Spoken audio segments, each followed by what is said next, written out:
Welcome to the Shock Your Potential podcast with your host, Michael Sherlock. We all have potential, but sometimes we need inspiration to get us to our peak performance. Whether you are starting out in your career, ready to move up the corporate ladder, or taking the leap into entrepreneurship, Michael's guests provide powerful tools and resources to shock your potential. Shock Your Potential is a global professional development training company committed to your unique journey. Learn more about us today at shockyourpotential.com. Listen in to today's expert. Thank you for joining me on another episode of Shock Your Potential. I am, of course, your host, Michael Sherlock. That has not changed since yesterday when I woke up.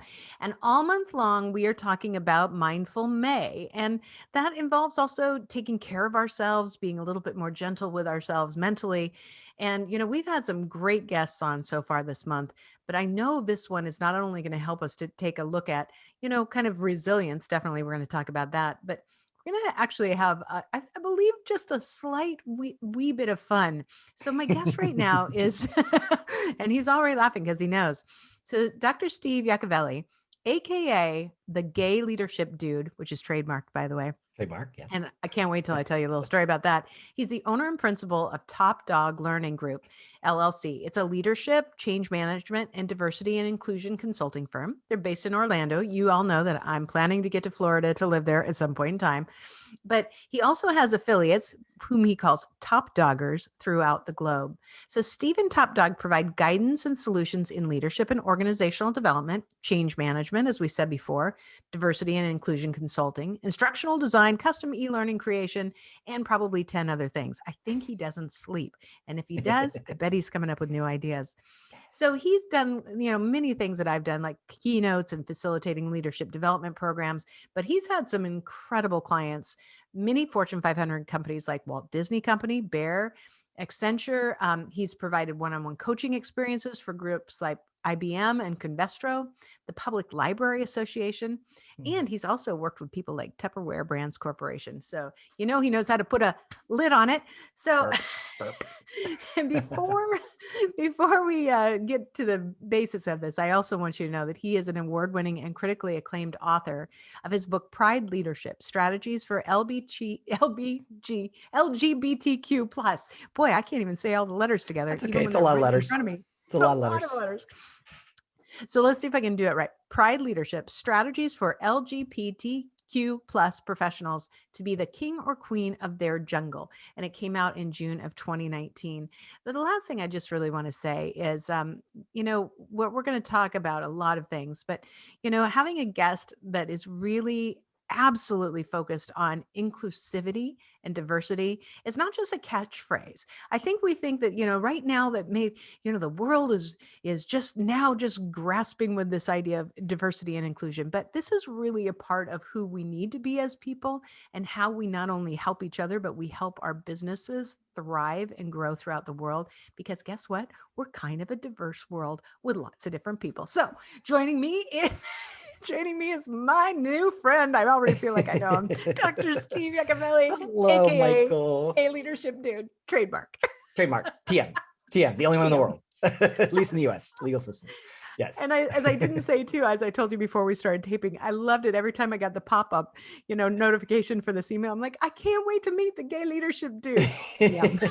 Well, it's funny because when I was, and I know we'll talk about my book, Pride Leadership, but when I was kind of in that process, my amazing publisher, she's also like a marketing whiz. And she's like, you have your business brand, but you need a personal brand that goes with this book, because you're going to sell your business for $1 gazillion someday, but you're not going to sell, the rights to your book and who you are as a thought leader. I'm like, that's a good point. So that's kind of how the Gay Leadership Dude was born, or came out, if you will. Because I figured, three things immediately from that title: that I'm gay, that I self-identify as a dude, and that I really like to talk about leadership. And so it's kind of front and center right out there to have a chat. I love it. So, but just because I know I don't want to forget this, just tell quickly the story about when you decided to do the audio for your own audiobook. Yeah. So the plan was always you do the paper book first, or the tangible book. And then her recommendation was 1 year later, gives you something to talk about, gives you some time to do it. So I had planned on summer of 2020 to have premiered the audiobook. So the spring, we started working with the audio engineer, and it was, of course, right when lockdown hit. And just internet was all funky. People were all running to it, book schools, all that. So we just couldn't get good audio because we tried to edit it during kind of live while online. So my awesome editor, Tony, was like, hey, you're just gonna have to record your files, find someplace really quiet in your house, record the stuff, send me the files, I'll clean them up, we'll get them like ready for Audible, all that good stuff. So of course, the best place to record my book on gay leadership was in the closet, and with the dog bed over my head for acoustics. So yeah, my gay book was right in the closet. And I hadn't even thought of the acoustics because, as we were talking, I was like, because I know it's time for me to record the audiobooks of both mine, and they've been out for a couple years. But as you were talking about the acoustics with the dog bed, I'm like, I have my cat bed over there. So I think I've already picked out the closet because it's got all my dresses in it. Perfect. I'm going to sit there. I'm going to send you a picture. I took a picture. The only bad thing was, again, I'm in Orlando, Florida, and this was around April, May when I was doing this little project, and it was a bit warm in my un-air conditioned closet. I just found out. So I was going to say, I bet that was getting really hot.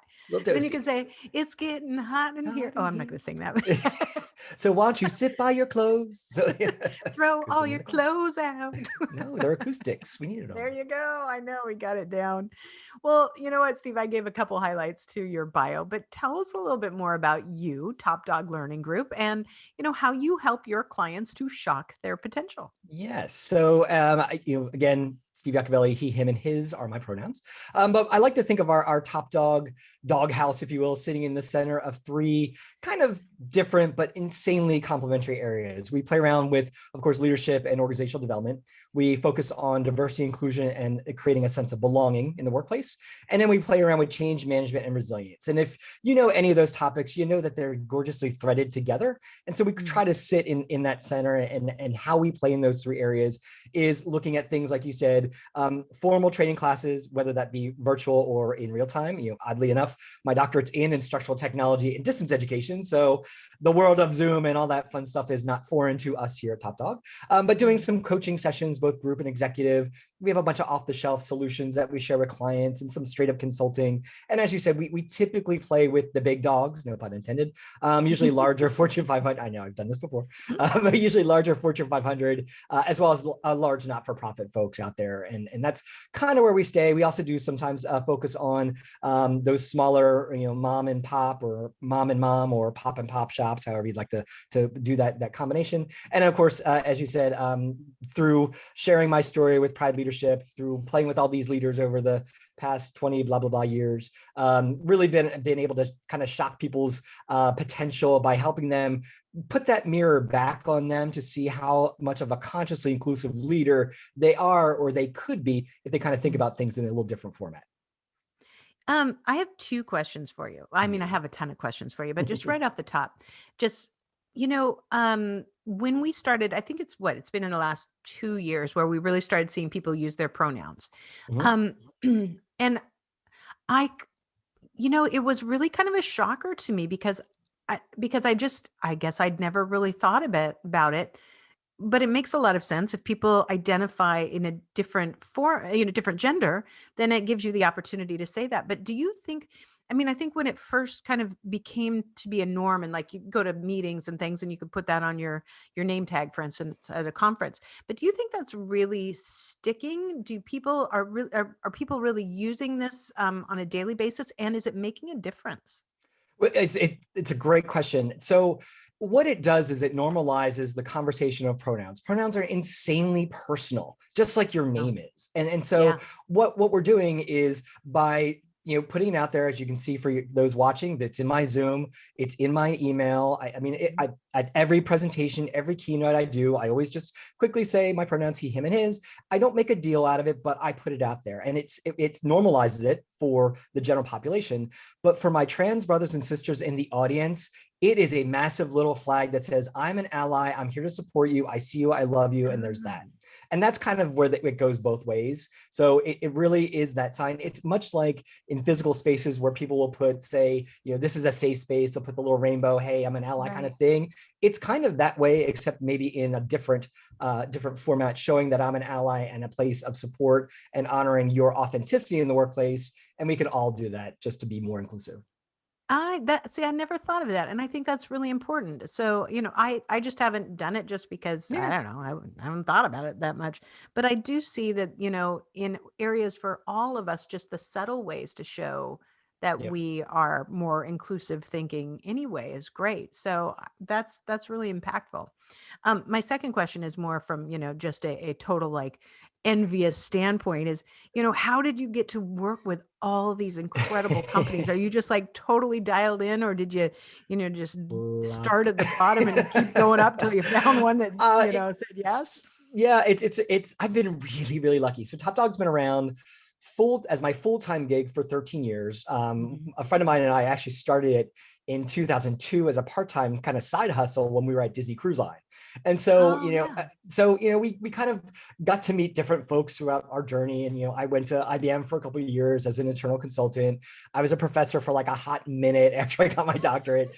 Didn't stick very well. But, you just start picking up these really fun, cool relationships along the way, and you just don't know where they're going to go. And that's kind of how it fell into play. Like, for example, very early on in the full-time Top Dog days, I got a gig with the Public Library Association. Lovely, lovely, lovely. They're still a client to this day, 13 years later, we keep doing fun stuff together. But then they introduced me to their parent group, which is the American Library Association. And then we played around with the Gates Foundation, who was doing a lot of funding for them at the time. And so you just start playing with people. And if you're doing it right as a business person, as a leader, people will still want to work with you when the project's done, and they'll remember that. They want to be that less about the service provider, to quote Masters Green and Galford, the trusted advisor, if you're not familiar with that book. But when you get to that trusted advisor stage, people are just like, hey, Steve, I got a project for you in Top Dog. Cool, what you got? And you just keep those relationships going and growing, if you will. Yeah, it's interesting. It was funny it's probably about this time last year, when we still thought the world was turning. It's fine. And we're like, oh, all that an amazing year of programs. I have speaking opportunities around the globe that will last forever, right? Womp, womp, womp. And I remember when I finally got, done crying and curled up in a ball, sucking my thumb in the corner. And I was like, okay, Sherlock, what are we going to do about this? And if I start calling myself Sherlock, we got some serious talking to do.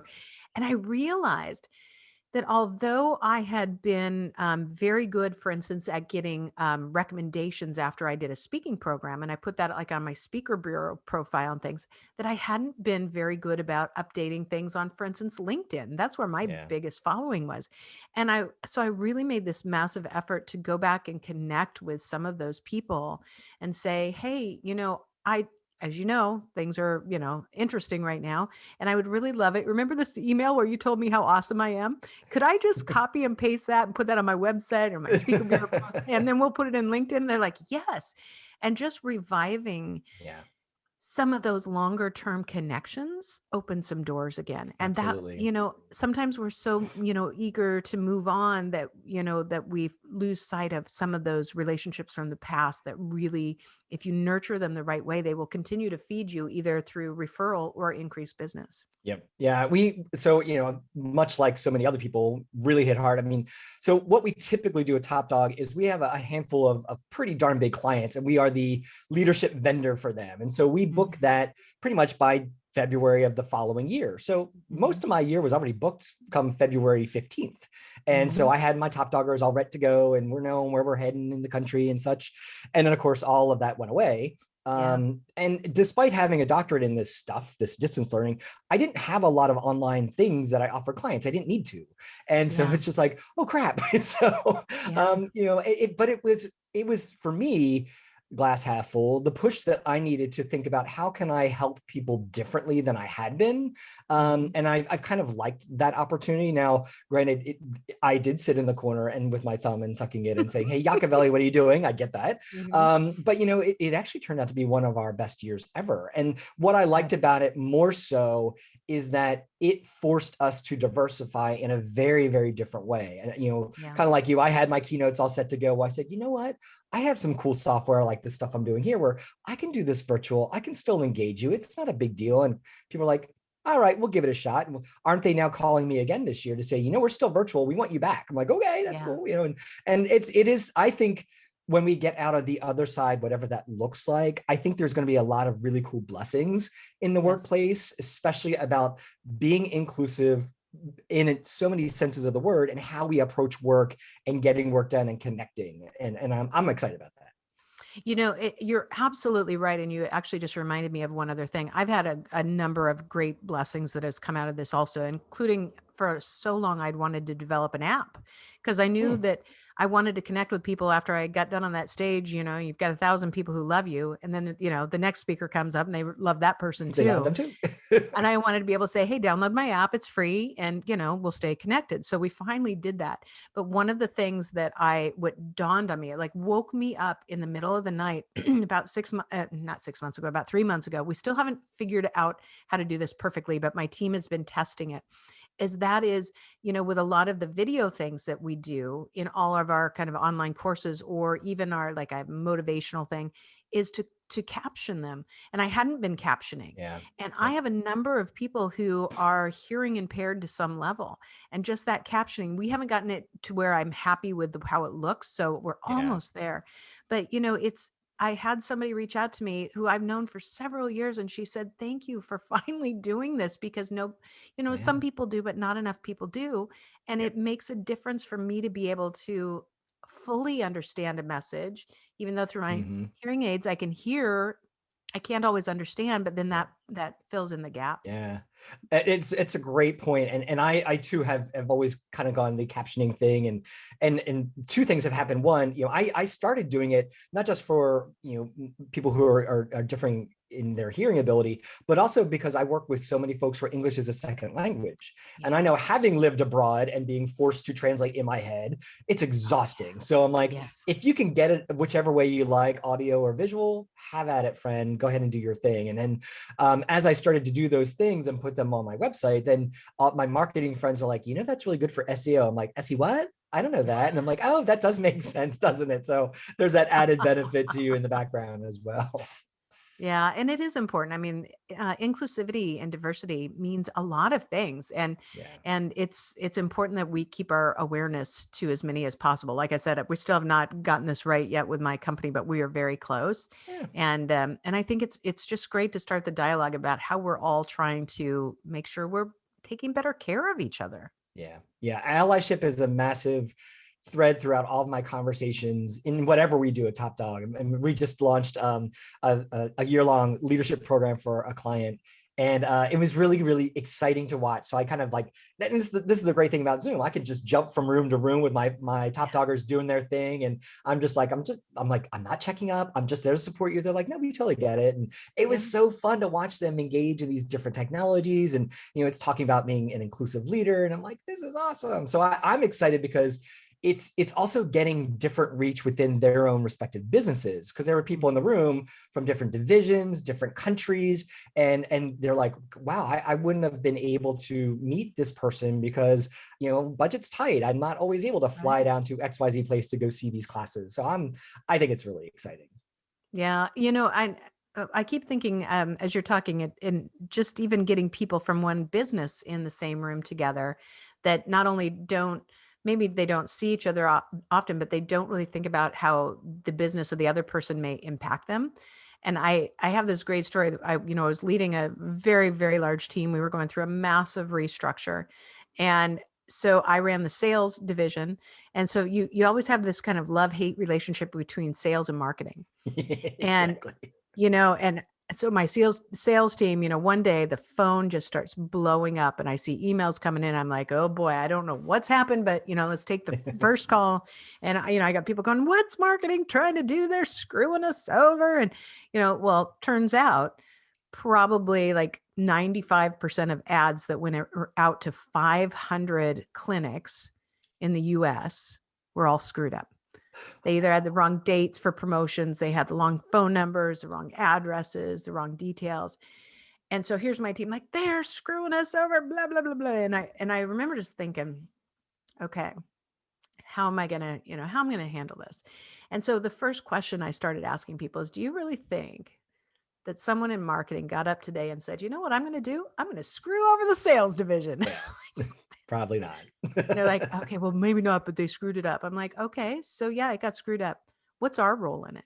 Well, we didn't make the ads. Well, maybe you should find out how they're doing. And when we really uncovered the issue, they were doing so many ads at such a fast pace that they couldn't proofread them all. And even if they did, they didn't know because our clinics had changed, the names were changing. And so I said, how about we get in there and help them? Maybe you're the last line of defense to proof that last ad. Yeah. And boy, I'll tell you, they had a new appreciation when they got done of like, I had no idea they were trying to look at 30 ads per person in one day. I'm like, I bet you'd screw something up too, wouldn't you? I think about my book and how many eyes have seen this darn book, and I'm still finding typos. I'm like, come on, there's like 18 sets of eyes going through this thing. I had to stop because when I did the second edition of my first book and I still found typos, I'm like, I just have to stop looking for it. I don't care if you find another one. Don't tell me about it. I don't want to know that it's on page 37. I make it a joke now. And when I'm doing my keynotes and stuff, I'm like, and if you find a mistake and you're the first one to identify it, I'll give you a free something. That's good. That makes them start reading it. I like them read it. Yep. Yep. Thank you, Michael. So one of the things that we're insanely passionate about is really just helping leaders succeed, helping them shock their potential, and really just setting them up to be more successful. And one of the ways we do that is talking about being resilient in times of change, which is oddly very appropriate right now. And a year ago, one of my top doggers, she's like, "Hey, you create that one class where it teaches you to be resilient in times of change. I wish we had that online." I'm like, wait, we should. I can do that. So one weekend I took some time, retooled it, and we actually created it as a 1-hour masterclass. And so we're offering that as a way for leaders to just maybe double check your resiliency. It's the top 3 strategies to be more resilient in times of change. And with the coupon code of Impact 2021, which is what you'll type in when you log into topdog.click/resilience, and this will be in the show notes as well. You put in that coupon code and you get it for 75% off. So it knocks it down to like 20 some bucks. And it's just a cool way. It walks you through strategies. There's a workbook. It's very self-paced on purpose. So it's a lot of reflective questions, thinking of ways on to amp up your own positivity in the view of the world, looking at your own resiliency in the past, as well as thinking through some of those things that you can either change or you have influence, or you can't change your influence, and where you're spending your time and energy. So that's our gift to you all. Excellent.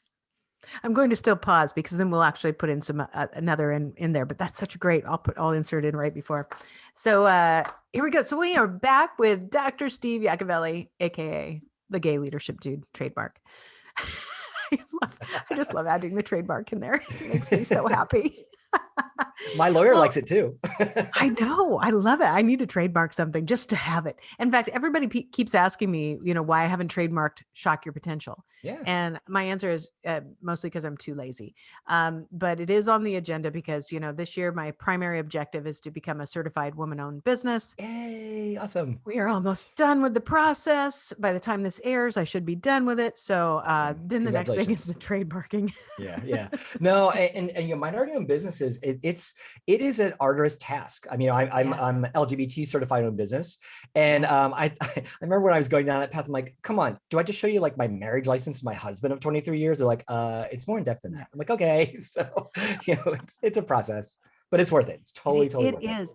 It is a long process. And yeah, I'm down to the end. I actually have, before I'm done today with my work day, I think 3 more things to submit to. I have somebody helping me with the process so that I can focus on the business. And boy, that was the best money I've spent. But it's it's a lot of work. And then I'm focusing on the trademarks, but those things are really important to differentiate, and they help you in other times, which Totally. kind of is a good segue to, what I want to talk about, or what, we want to also cover. And that is about being resilient in Mm, times of strife and change. yes. And, my theme for this month is, about mindful May, but taking care of ourselves and understanding, especially that we are coming out of something that has a global impact on us, not to mention how each one of us has gone through and is still going through and will come out the other side of a pandemic on our businesses and our personal psyche.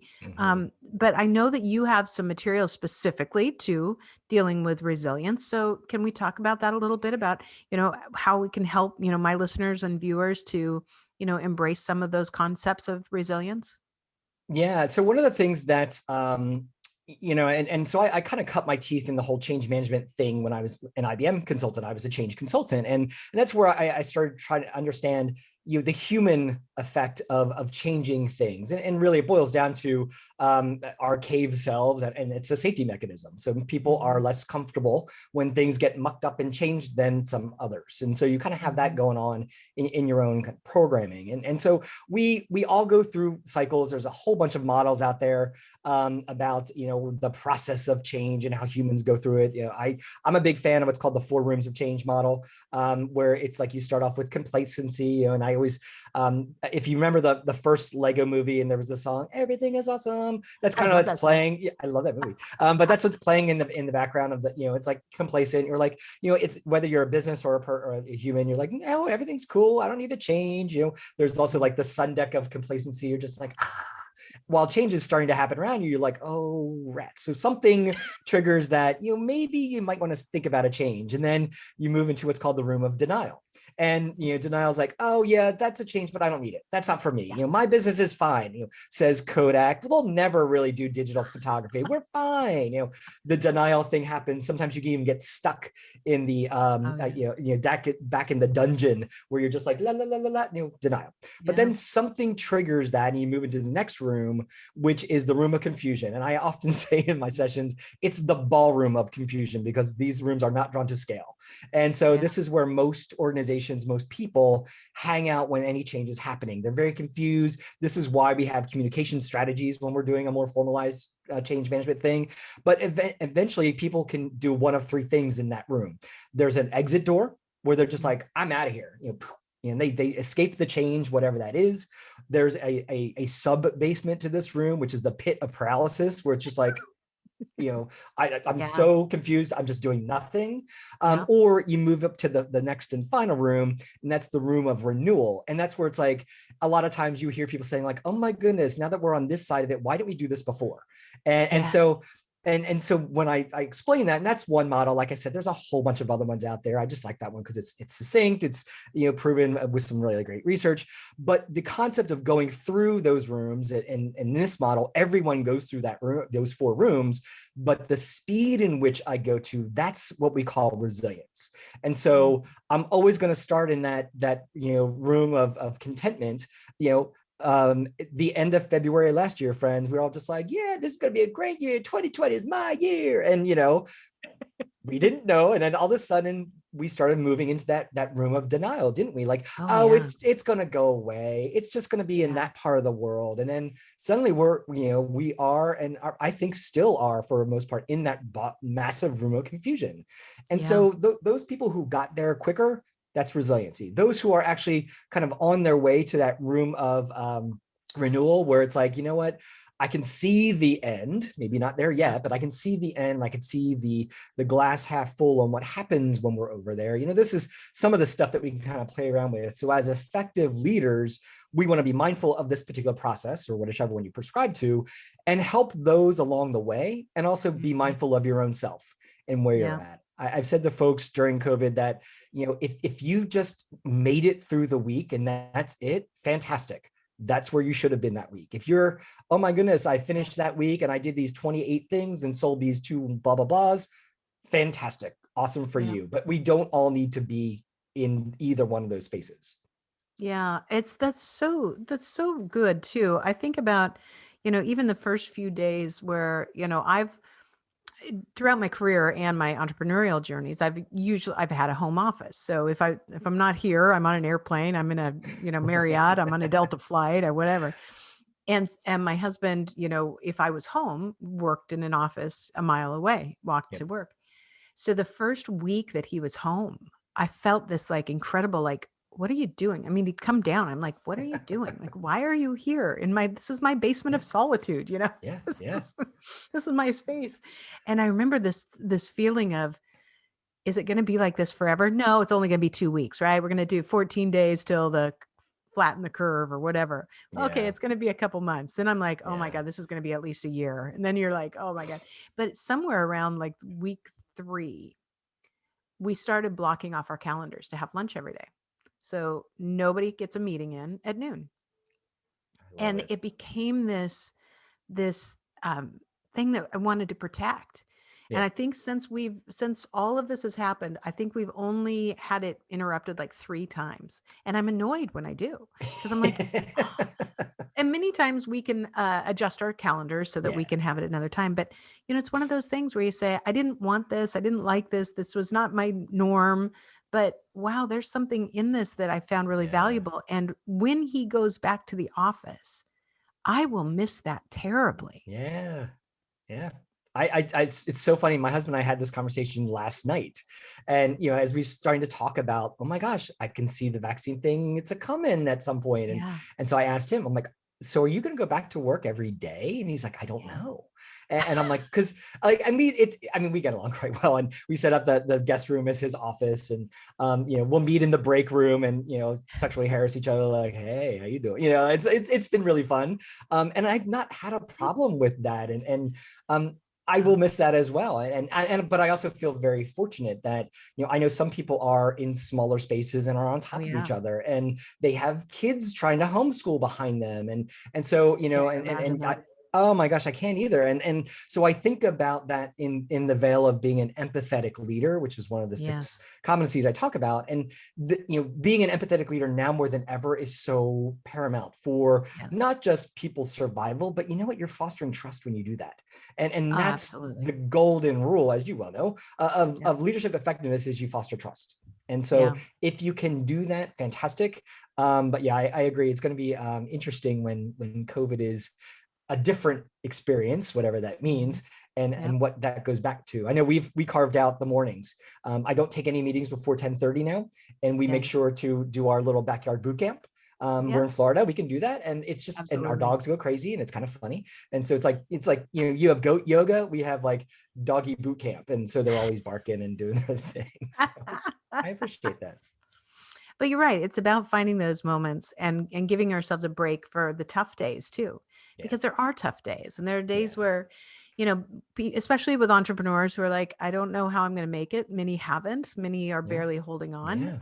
Totally. But it's what are those elements that you can hold on to and say, hey, at least I did this, and give ourselves a little bit of that mental opportunity to say, this is partially resilience. This is understanding that this moment, if I'm just okay right now, this moment, and I had a great laugh with somebody and now I'm exercising like I, never could before or whatever, then those are the moments that do prove our resilience.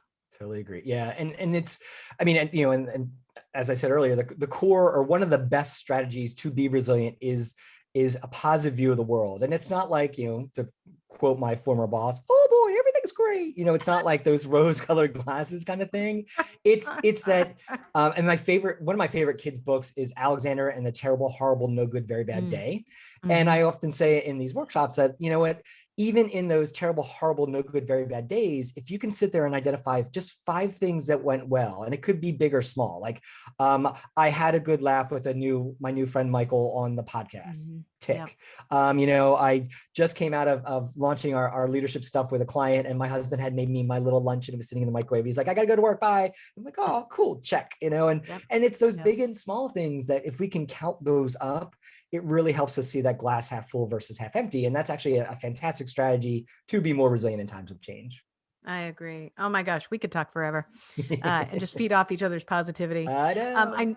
I know we're running out of time though, and we're going to have all your information on our show notes, but just in case somebody wants to look you up right this minute, what's the best way for them to find you? One-stop shop, topdoglearning.biz, B-I-Z. And if you mess up on .com, it'll redirect you where you need to go. But that's really where you can get a hold of me, see my teammates, learn about some of the online classes we have, see things about my book. You can even book some time to say hello if you have a need to. So it's topdoglearning.biz, B-I-Z.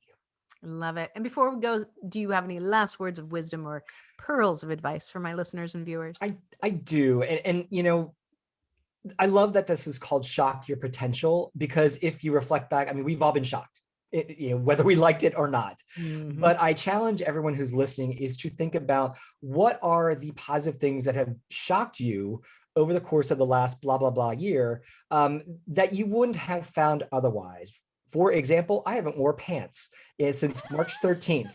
And I know that sounds funny, and it's meant to be funny, actually. And I'm writing an article called The Year I Didn't Wear Pants. It's my experience in COVID. But it's really made me think about, what did I do this past year? Yeah, I could just survive some days, totally fine. But what are some of the other things I did? And I challenge everyone to think about that, because you are a better, stronger, more awesome person on this side. Identify what that is. Amen to that. I love it. Dr. Steve, thank you so much, AKA the Gay Leadership Dude trademark. I have just had a ball with you. And I'll tell you what, just the laughter alone has given me more resilience for my day and week to come. So thank you so much for being connected. Very welcome. Thank you. Thank you for joining us on another episode of the Shock Your Potential podcast. Learn more about us today at shockyourpotential.com, including details on Michael's 2 best-selling books. Tell me more. How to ask the right questions and get the most out of your employees, and sales mixology, why the most potent sales and customer experiences follow a recipe for success. And as always, don't forget to subscribe, rate, and like us today.